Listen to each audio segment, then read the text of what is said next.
Fala família Jesuscope, tudo bem com vocês? Estamos aqui para mais um Lab.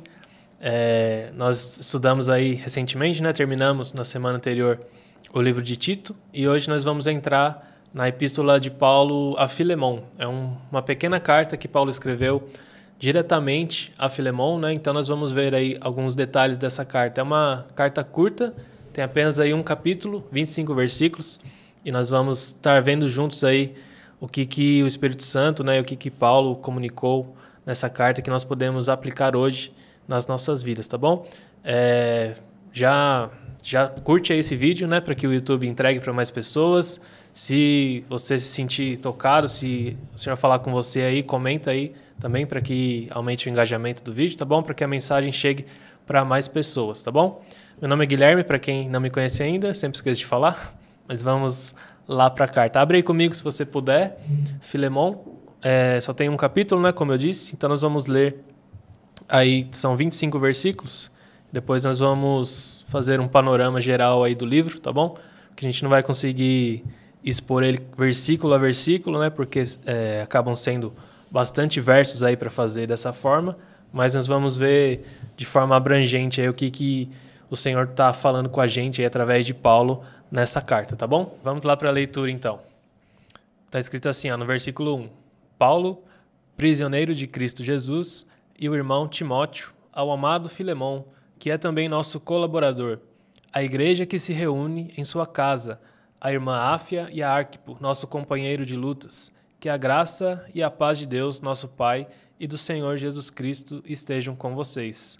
Dou graças ao meu Deus, lembrando sempre de você nas minhas orações, porque tenho ouvido falar da fé que você tem no Senhor Jesus, e do seu amor por todos os santos. Oro para que a comunhão da sua fé se torne eficaz no pleno conhecimento de todo o bem que há em nós para com Cristo. Pois, irmão, o seu amor me trouxe grande alegria e consolo, visto que o coração dos santos tem sido reanimado por você.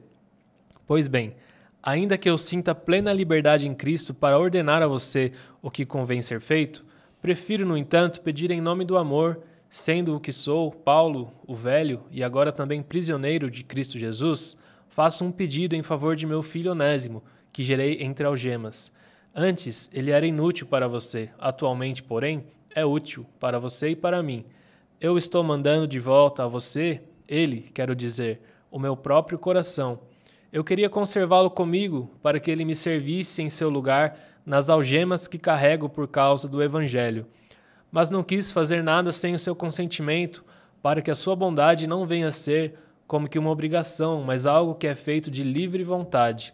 Talvez ele tenha sido afastado de você temporariamente, a fim de que você o receba para sempre, não como escravo, mas muito mais do que escravo, como irmão caríssimo, especialmente de mim e com maior razão de você, quer como ser humano, quer como irmão no Senhor. Portanto, se você me considera companheiro, receba-o como receberia a mim. E se ele causou algum dano a você ou lhe deve alguma coisa, ponha tudo na minha conta. Eu, Paulo, de próprio punho escrevo isto. Eu pagarei. É claro que não preciso dizer que você me deve a própria vida. Sim, irmão, que eu receba de você no Senhor este benefício. Reanime o meu coração em Cristo. Certo como estou da sua obediência, eu escrevo a você, sabendo que fará mais do que estou pedindo. E ao mesmo tempo, prepare-me também pousada, pois espero que, por meio das orações de vocês, eu lhes seja restituído. Epáfras, prisioneiro comigo em Cristo Jesus, Marcos, Aristarco, Demas e Lucas, meus colaboradores, mandam saudações a você. A graça do Senhor Jesus Cristo esteja com o espírito de todos vocês. Amém?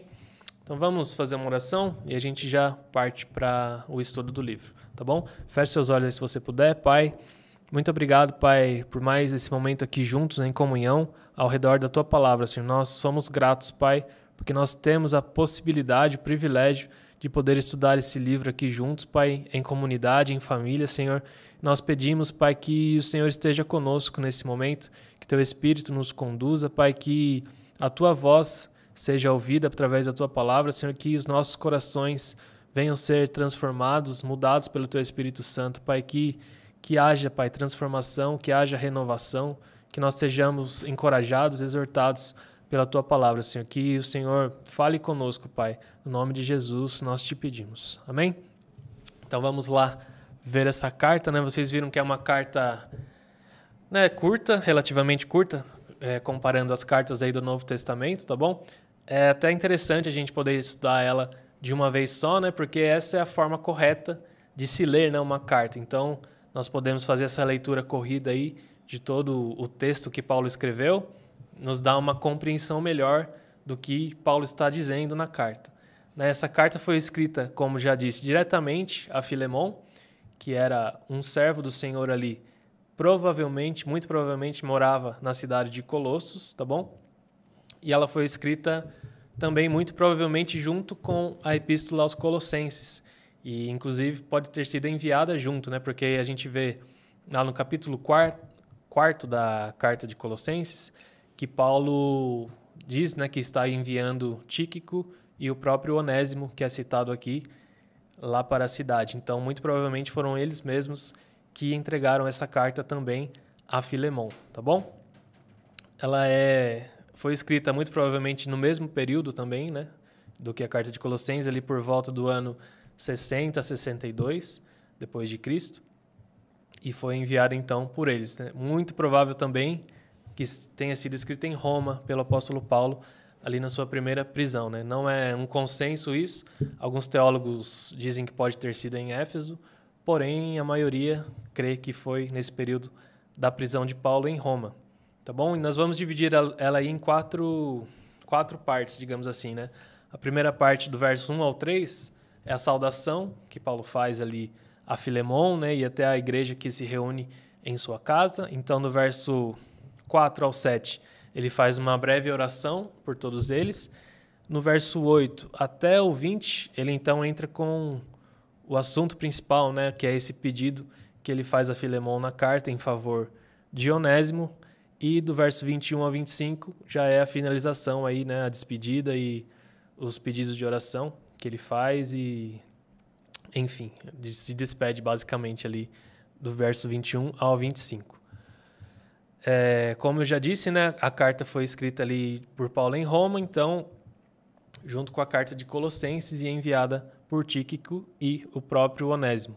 Um contexto geral, né, dessa carta, para a gente entrar nela, é essa questão. Paulo está preso em Roma e Onésimo, que era escravo, né, na época de Filemon, se encontra com Paulo lá, né? Nós não sabemos ao certo como se deu esse encontro, né? Muitos teólogos dizem que Onésimo fugiu de Filemon, porém já não é mais consenso isso, né? Outros já dizem que não, que o próprio Filemon pode ter enviado Onésimo a Paulo para ali suprir alguma necessidade de Paulo, para levar alguma coisa até ele. Enfim, nós não temos como saber exatamente qual a razão de Onésimo ter chegado a Paulo, né? Se foi por essa questão da fuga ou se foi por um envio do próprio Filemon, né? A questão que é certeira, né, que é razoável aqui para a gente fechar, é que Onésimo chegou até Paulo e então, através de Paulo, teve esse encontro com o Evangelho, né? E aí, futuramente, Paulo o manda de volta, né, a Filemon e intercede por ele, né? Também fica claro no texto que Onésimo, de alguma forma, causou dano, né, a Filemon. Alguns dizem que ele pode ter roubado Filemon e fugido, porém também não é consenso, né? Pode ser que, por exemplo, Filemon mandou Onésimo ir para lá e ficar com Paulo alguns dias e retornar, né? E ele acabou ficando mais dias e não retornou, e isso também acabou se tornando um custo aí para Filemon, tá bom? Aproveitando nessa questão da escravidão, né, que é colocada aqui no texto de Onésimo, nós podemos comentar também um pouco sobre esse tema, né, na Bíblia. Nós vemos hoje pessoas até dizendo que a Bíblia defende nessa questão da escravidão, porém a Escritura é muito clara em relação a isso, né, e são contextos diferentes de escravidão, né, porque nós, enquanto brasileiros aqui do século XXI, né, quando ouvimos essa palavra escravidão, logo somos submetidos, né, à nossa memória à escravidão dos negros, né, que ocorreu tanto aqui no nosso país como nas Américas, e não é, né, algo parecido o que ocorria aqui nessa ocasião, e nem a escravidão do Antigo Testamento, né? São tipos diferentes de escravidão, né? Não que algum deles esteja correto e nem que a Bíblia os defenda, tá? Mas só para deixar claro, são contextos diferentes, épocas diferentes e tipos diferentes de escravidão, né? O que ocorria ali bastante no Antigo Testamento, né, era essa questão de conquista dos povos, né? Então, quando um povo conquistava outro, ele acabava tomando pessoas do povo inimigo, então, e subjugando eles a serviços forçados, né? E isso gerava, então, esses escravos, né? Isso era uma situação que era realmente forçada. Porém, o que nós vemos a Bíblia falando lá no Antigo Testamento, né, é Deus colocando limites, né, nessa escravidão, inclusive colocando regras, né, a favor dos escravos, né? Principalmente quando era um escravo do mesmo povo, né? Então, Deus deixa claro ali que eles deveriam tratar bem os seus escravos, né? Ter uma relação amigável, né? Há inclusive aquele texto de Deuteronômio que diz que se o escravo quiser, né, pertencer ao seu senhor para sempre, ele teria essa opção. Então, dá a entender que havia casos em que o escravo tinha, sim, um bom relacionamento com o seu senhor, com a sua família, tá bom? Então, era algo mais amigável, digamos assim, principalmente entre o mesmo povo. Agora, com povos inimigos, realmente era algo mais hostil, mais violento. E aqui, nessa questão, nesse período neotestamentário, né, em que Paulo está escrevendo, é uma escravidão já um pouco diferente, já é mais regulamentada.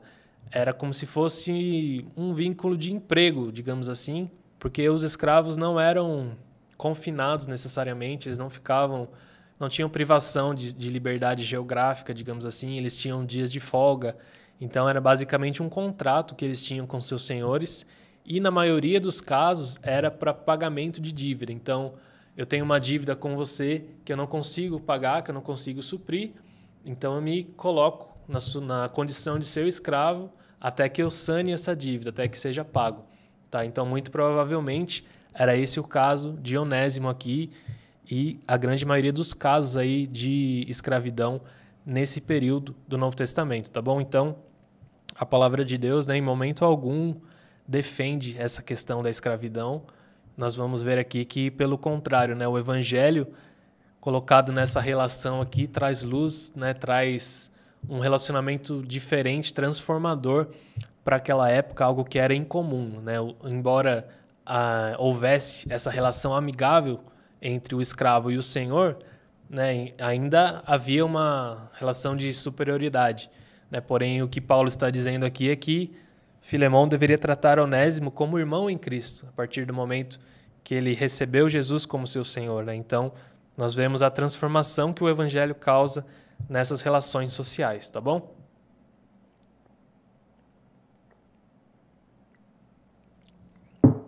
Fica bem claro aqui, Paulo escrevendo a favor de Onésimo, então, e buscando que Filemão o recebesse não como escravo mais, mas como um filho amado, né? Como um irmão em Cristo, tá bom?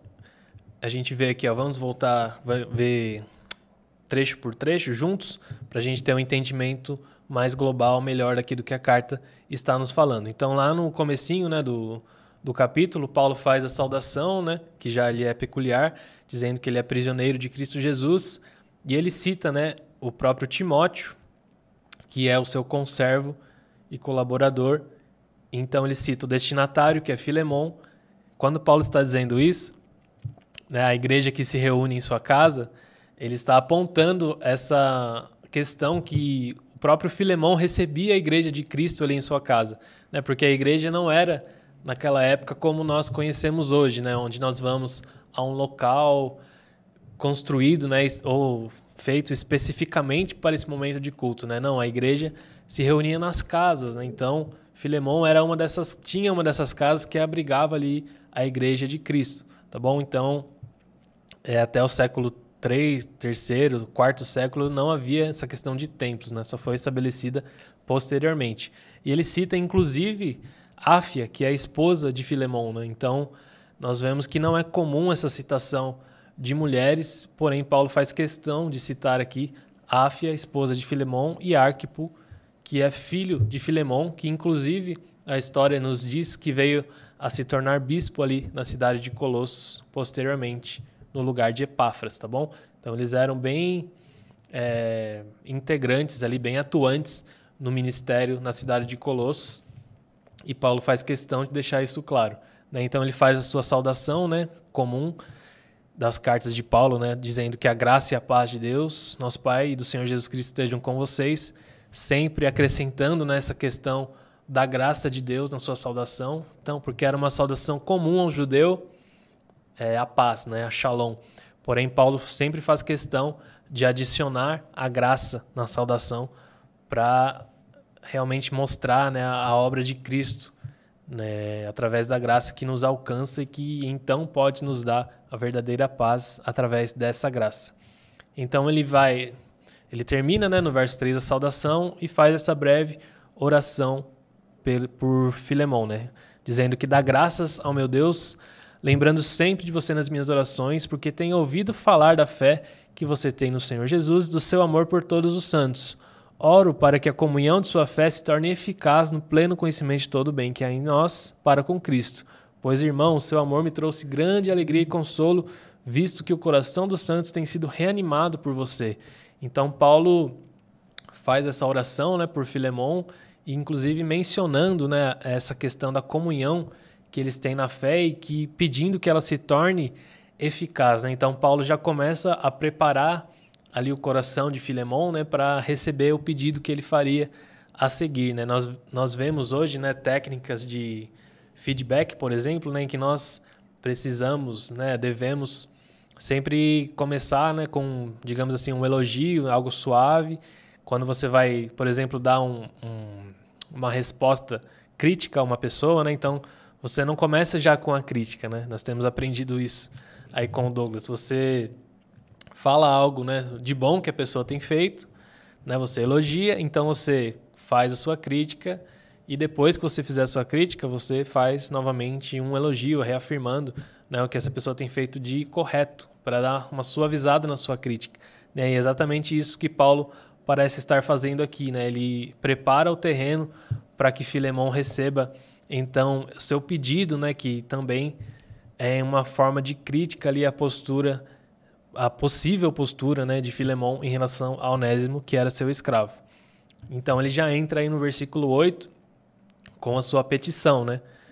Então ele diz, né, ainda que eu sinta plena liberdade em Cristo para ordenar a você o que convém ser feito, prefiro pedir em nome do amor, né? Então Paulo tinha ciência, né, da sua autoridade apostólica ali sobre Filemon, porém o que ele diz é que ele prefere não escrever perante essa autoridade, né? Não considerar essa autoridade na escrita dessa carta, mas sim considerar o amor, né? Pedir, apelar ao amor de Filemon, tá bom? E a essa comunhão em Cristo que eles têm. Ele inclusive se coloca ali como o velho e também prisioneiro do Senhor Jesus, né? Então ele próprio se diz prisioneiro, né? De fato estava, para comover, de certa forma, digamos assim, o coração de Filemon em relação a isso, tá bom? E aí ele já entra com o pedido, né, no verso 10. Faço um pedido em favor de meu filho Onésimo, que gerei entre algemas. Então ele coloca Onésimo nessa posição de seu próprio filho, né? Então ele eleva, digamos assim, o valor de Onésimo através do evangelho, né? Então Paulo não o vê mais como um escravo, né, que havia causado dano ao seu senhor, mas sim como um filho querido que ele havia gerado ali, mesmo nessa situação de prisão, de algemas, tá bom? E no verso 11 ele faz um trocadilho ali, né, porque o que ele diz, ó, antes ele era inútil para você, atualmente, porém, é útil para você e para mim, né? Ele diz isso porque o nome Onésimo significa útil, né? Então ele coloca ali, mesmo que o nome dele fosse útil, né, ele era inútil, mas agora ele é útil, né, não só para você, mas também para mim. Então Paulo está fazendo um trocadilho com o nome de Onésimo aí, dizendo que agora sim, de fato, né, o nome dele faz jus à sua pessoa e ele então será útil a Filemon. Ele diz, ó, no verso 12, eu estou mandando de volta a você. Ele fala, ele, quero dizer, o meu próprio coração, né? Então, Paulo coloca o Onésimo nessa condição de ser o seu próprio coração, né? Ele diz a Filemon que está enviando ele de volta como se estivesse enviando ali, então, o seu próprio coração, né? Ele dá para ver que realmente ele está tentando comover, né? Mexer ali com os sentimentos de Filemon para que ele receba bem Onésimo. E aí ele diz ainda no verso 13, eu queria conservá-lo comigo para que ele me servisse em seu lugar, nas algemas que carrego por causa do Evangelho. Todavia, né, no verso 14 ele diz, mas não quis fazer isso, não quis fazer nada sem o seu consentimento, para que a sua bondade não venha a ser como que uma obrigação, mas algo que é feito de livre vontade. Então, nós vemos que Paulo, né, diz ainda que está dando a oportunidade ali a Filemon de fazer essa boa ação, né, não como uma obrigação, mas sim de boa vontade, né? Então, realmente algo assim para comover o coração de Filemon, né, e fazer com que ele coloque Paulo no lugar de Onésimo, né, que ele veja Onésimo da mesma forma que ele via Paulo, né? E aí ele continua no versículo 15 dizendo, talvez ele tenha sido afastado de você temporariamente a fim de que você o receba para sempre. 16, não mais como escravo, né, mas muito mais do que escravo, como irmão caríssimo, especialmente de mim e com maior razão de você, quer como ser humano, quer como irmão do Senhor. Então ele continua elevando o valor ainda de Onésimo, né, perante essa petição. Ele diz, né, ele foi tirado de você temporariamente, né, pelo fato que eu falei, né, ou Onésimo fugiu, ou ele foi enviado pelo próprio Filemon e ele acabou excedendo ali os dias que ele deveria ficar com Paulo, né? Então ele foi tirado do convívio ali de Filemon temporariamente, mas Paulo disse que ele seria colocado de volta e aí o recebesse para sempre, né? E não mais como escravo. Então, que Filemon não mais deveria ver Onésimo como um escravo, mas como um irmão caríssimo, né? Especialmente de mim. Então ele fala que Paulo considerava Onésimo como irmão, né? Ele não considerava mais ele como um escravo. E ele pede que Filemon faça o mesmo, né? Que não olhe mais para ele nessa situação de escravidão, mas sim como um irmão em Cristo. Nessa parte também não há consenso se Paulo, entre os teólogos, né? Se Paulo está pedindo que ele libere, digamos assim, Onésimo da sua situação de escravidão, ou se está pedindo que ele o receba bem, né? Que ele não o puna como ele poderia punir, né? Mas sim que o receba bem como um irmão, tá bom? Então não fica claro se ele seria liberado ou não, porém dá a entender, né? Pelo menos eu creio assim, que como Paulo disse para ele receber como receberia o próprio Paulo, né? Então ele faz um apelo além dos bons tratos, digamos assim, né?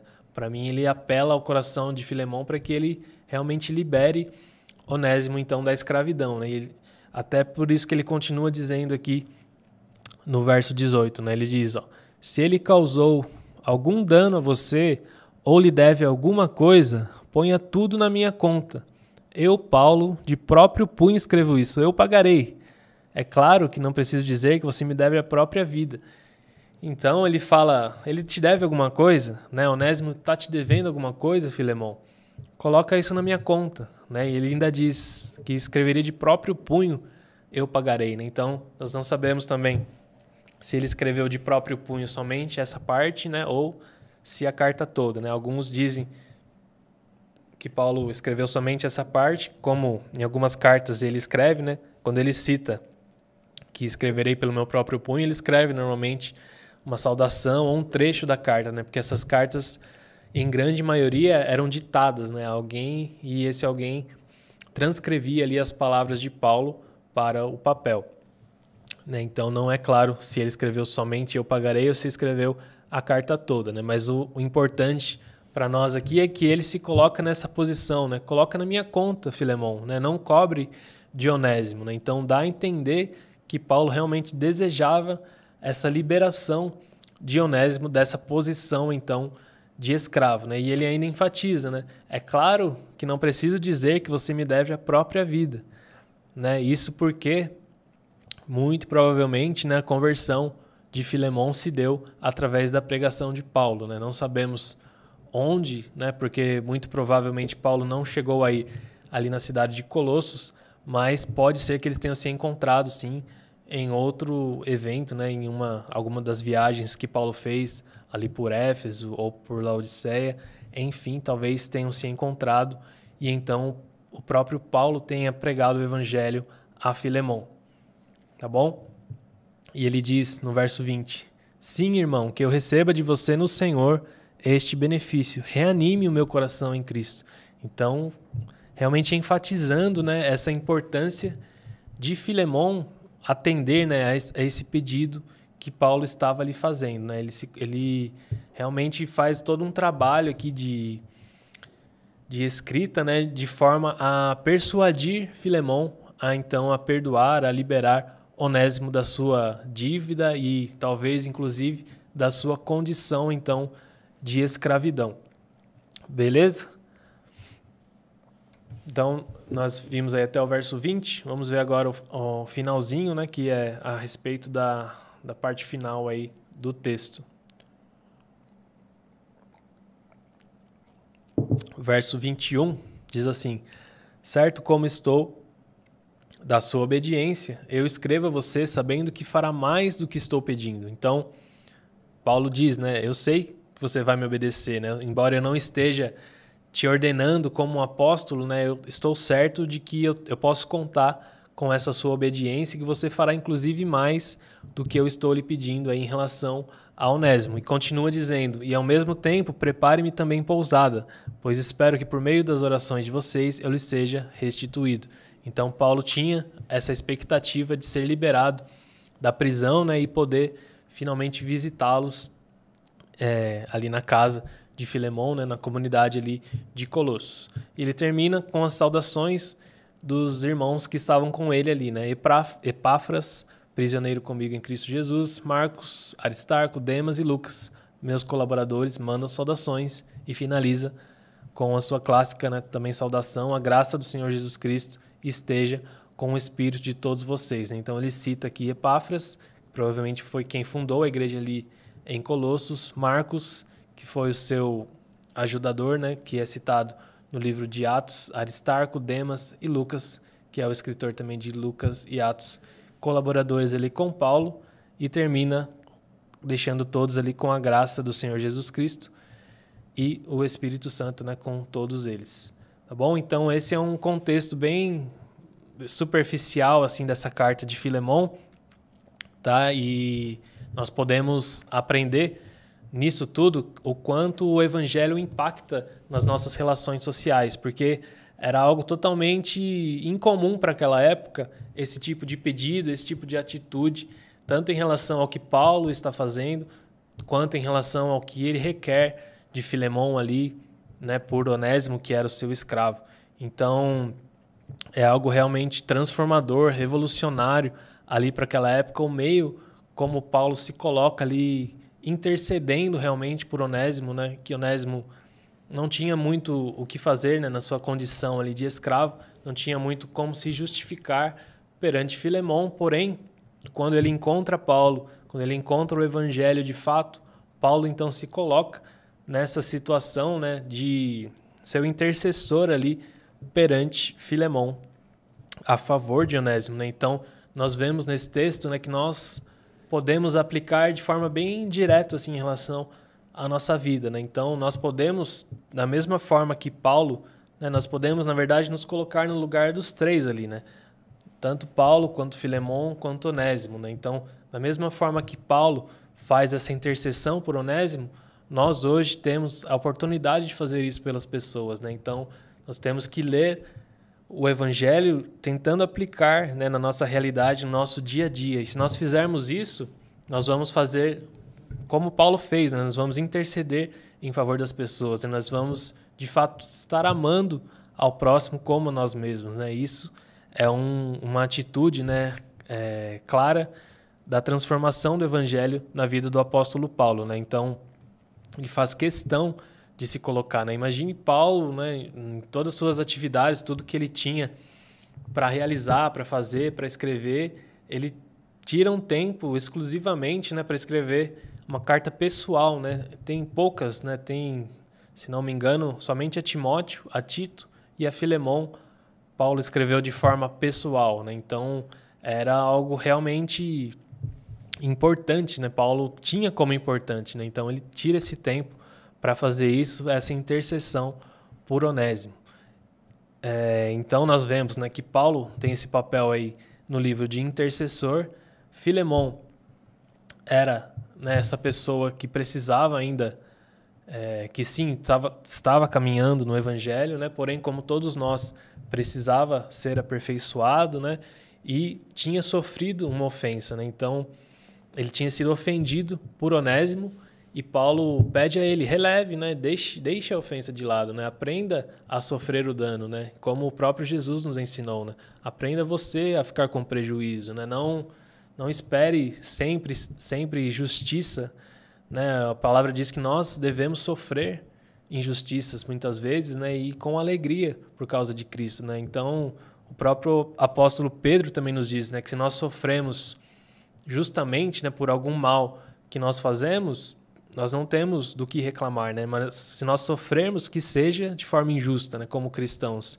Então, se nós temos que passar por tipos de sofrimento, dificuldades, que realmente seja de forma injusta, né, e que nós aprendamos a receber isso com um coração grato, um coração alegre, da mesma forma que os próprios apóstolos ali, como diz, né, em Atos, receberam açoites, receberam prisões alegres, né, por terem o privilégio de estar sofrendo como Cristo sofreu, né? Então, que possa ser assim conosco, né, que nós aprendamos a sofrer, né, de fato.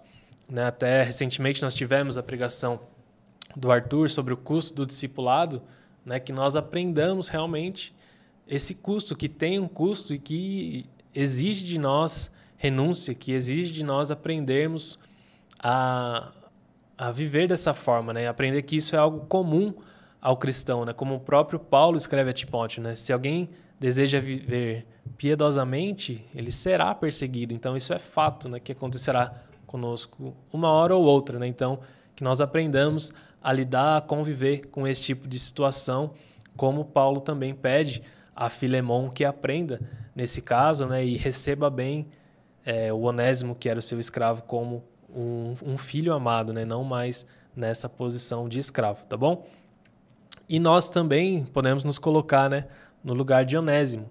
Então, né, até uma ilustração do próprio Evangelho, né, esse texto, porque o que ocorre, né, Filemon era como se fosse o pai, né, na situação de alguém que foi ofendido, de alguém que sofreu pelo erro do outro, né? Então, ele sofre o dano pelo erro de Onésimo, né? Pelo pecado de Onésimo. Paulo se coloca aí na posição como de intercessor, como Jesus fez conosco, né? Então, Paulo fala, não, eu vou pagar, pode ficar tranquilo, coloca no meu nome, né? E claramente a gente vê, né, essa ilustração nesse livro com o Evangelho, né? E naturalmente, nós todos, né, caímos na posição de Onésimo, né? Esse escravo que fez o dano ao seu senhor, né? Aquele que errou com o seu senhor, que não tinha como reparar esse dano, que não tinha como pagar a sua dívida, né? Mas que conheceu então esse evangelho, né? Que aqui na figura do apóstolo Paulo, que poderia interceder por ele, né? Então nós todos somos como Onésimo, né? Nesse texto. Então é importante a gente compreender essas analogias, né? Porque a palavra de Deus, praticamente em todo o seu texto, né, nós podemos nos colocar no lugar de alguém, né? E ver Jesus em algum ponto do texto, né? Porque é tudo sobre ele, é tudo para ele, né? Então, claramente aqui a gente vê isso. Paulo, então, se coloca no lugar do próprio Jesus, né? O Filemon como Deus Pai e nós como Onésimo, que somos nessa condição de escravo, pecador, que necessita da graça, né, para que possa ser alcançado e salvo, tá bom? Então, que nós possamos juntos aí compreender isso, né, a cada dia mais, compreender como nós temos estudado nas nossas pregações, né, em tudo que a gente produz, compreender a nossa condição, né, de escravo, mas que fomos alcançados por essa graça, né, maravilhosa, alcançados pela misericórdia de Deus, e agora não mais somos escravos do pecado, né? Somos sim escravos de Cristo, né? Como Paulo sempre se coloca aqui, né? Nós mudamos de Senhor, né? Nós temos sim um Senhor, mas nós não somos mais escravos do pecado, né? Agora, para a glória de Deus, nós somos escravos de Cristo, né? Então, como escravos dele, nós devemos viver para a glória dele, né? Em todo o tempo, em tudo que nós fizermos, em todas as nossas ações, em toda a nossa vida, né? Como o próprio Paulo também diz, né? Que quer comais, quer bebais, quer façais qualquer outra coisa, façam tudo para a glória de Deus, né? Então, que nós possamos viver nossas vidas assim para a glória de Deus, de forma a exaltar o nome dele, a glorificá-lo em tudo que nós fizermos, mas que também nós possamos nos colocar, né, como disse, no lugar de Filemão, né? Se alguém te ofendeu, se você sofreu dano de alguém, né, de alguém próximo a você, algum funcionário seu, seja quem for, sofra o dano, né? Assuma a dívida. Tente ter esse tipo de postura que Paulo pede a Filemão que ele tenha, né? Então, perdoe, né? Ame, tenha misericórdia, tenha empatia das pessoas, haja realmente como Paulo diz aqui a Filemão, né? De forma que o evangelho de Deus, né? O evangelho de Cristo seja manifesto na sua vida, né? Então, não basta nós conhecermos, né? Não basta nós entendermos essa salvação que nós recebemos, não basta nós recebermos a graça de Deus, né, como um favor, como um dom de Deus, mas nós devemos sim aplicar isso na nossa vida, né? Então essa é uma forma clara de aplicação, né? Nós podemos sim sofrer o dano, nós podemos sim perdoar, né? Nós podemos sim abrir mão dos nossos direitos, né? Para nós às vezes é difícil isso, né? Porque nós temos uma sociedade, né, muito bem civilizada, né, em relação a direitos, né? Nós sempre buscamos, não, mas isso eu tenho direito, né? Não, mas isso está errado, né? Nós precisamos nos voltar não para a nossa sociedade, não para o nosso direito jurídico, né? Mas sim para a palavra de Deus, né? E entender que muitas vezes cabe a nós fazer esse papel aí de filho maduro, né? E sofrer o dano para que outros sejam alcançados, né? Então que nós possamos fazer isso. E ainda mais, né, que nós possamos, quem sabe, nos colocar como Paulo um dia nesse papel intercessório, né, por outro. Então, se você tem essa oportunidade, né, se você conhece alguém que você pode ser mediador, quem sabe na sua família, né, nos seus amigos próximos, na sua comunidade, enfim, onde quer que você viva, né, no seu trabalho, na sua escola, se coloque nessa posição de mediador, sabe? Se coloque, seja misericordioso, né? Coloque o seu coração na miséria do outro, né? Da mesma forma que Paulo fez aqui com Onésimo, né? Ele se colocou no lugar de Onésimo. Ele falou, né, para Filemão, Filemão, é o meu próprio coração que eu estou te enviando, né? Não, então trate ele como se fosse eu, como se fosse o meu coração. Se ele tem dívida, eu vou pagar. Então que nós também possamos ser aperfeiçoados, né, e nos colocar nesse lugar. Não, ele deve para você? Tá bom, pode quitar a dívida que eu vou pagar. Né? Quem sabe nós não tenhamos esse privilégio um dia de fazer isso por alguém e assim mostrar também parte do evangelho de Cristo, né? Dessa boa notícia, né, que abrange sim todas as áreas da nossa vida, né? Porque muitas vezes nós vemos o evangelho, né, como algo que é para novos convertidos, né? Não, a pessoa ouviu o evangelho, né? Ouviu a boa notícia. Né? Porém, não é só para novo convertido. Né? O evangelho é algo que tem que estar presente em todos os nossos dias. Né? Nós temos que buscar aplicá-lo em todas as áreas da nossa vida. Né? Então, porque ele é uma resposta para tudo. Né? O evangelho não é algo simplesmente para o novo na fé, simplesmente para que nós conheçamos, né, conheçamos de forma superficial o que Jesus fez conosco. Mas ele é a aplicação da palavra de Deus para todas as áreas da nossa vida, né? Então, que nós possamos conhecer e aplicar o evangelho em tudo que nós formos fazer para a glória de Deus, tá bom? Então, basicamente é isso, é nosso estudo aí de Filemão. Se você ficou aí até agora, né? Glória a Deus pela sua vida, muito obrigado pela sua presença aí. Comente aí no chat para a gente saber que você viu até o fim. Somos todos Onésimo, tá bom? Para engajar o vídeo aí. Curte aí se você gostou, envia para os seus amigos e que nós possamos realmente, de fato, né, aplicar isso todos os dias na nossa vida. Tá bom? Vamos fazer mais uma oração para que o Senhor nos ajude nesse processo e aí nós encerramos. Feche os olhos aí novamente, se você puder. Pai, nós te agradecemos, Pai, por mais esse momento aqui juntos de estudo da Tua Palavra, Senhor, onde nós podemos, Pai, passar esse tempo aqui juntos, pensando sobre essa epístola, Pai, a Filemon. Pai, muito obrigado, Senhor, pela Tua Palavra. Pai, obrigado pelo Teu Espírito, Pai, que nos conduz. Obrigado pelo Teu Evangelho, Pai, que toca todas as áreas da nossa vida, Pai, que transforma as nossas relações pessoais, Pai, que nós possamos compreender isso, Pai, e que nós possamos aplicar isso no nosso dia a dia, em tudo que nós formos fazer, Pai, para a glória do Teu nome, que sempre, Pai, nós tenhamos isso em mente, Pai, e que o Seu nome seja sempre glorificado, Pai, em tudo que nós fizermos, no nome de Jesus. Amém? Então é isso, galera. Deus abençoe vocês aí. Até o próximo estudo. E continue com a gente aí, nos acompanhando nas redes sociais. Se inscreve aí no canal se você não é inscrito ainda, tá bom? Segue lá no Instagram também, a família Jesuscop, para você ficar por dentro de tudo que está acontecendo. Deus abençoe. É nóis.